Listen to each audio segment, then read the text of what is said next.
اعوذ باللہ من الشیطان الرجیم بسم اللہ الرحمن الرحیم۔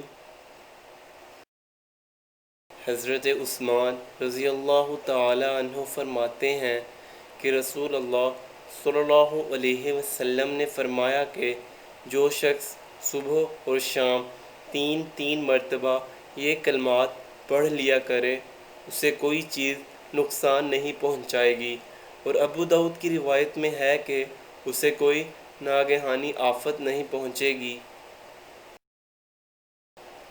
بسم اللہ الذی لا یضر مع اسمہ شیء فی الارض ولا فی السماء وہو السمیع العلیم۔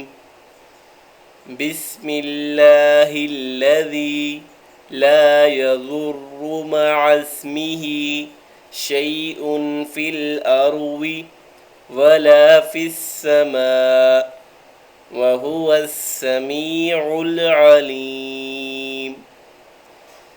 بسم اللہ الذی لا یضر مع اسمہ شیء فی الارض ولا فی السماء وہو السمیع العلیم۔ آج کی حدیث، رسول اللہ صلی اللہ علیہ وآلہ وسلم نے فرمایا، بے شک نماز دو نمازوں کے درمیان والے گناہوں کا کفارہ ہے جب تک کبیرہ گناہوں سے بچتا رہے۔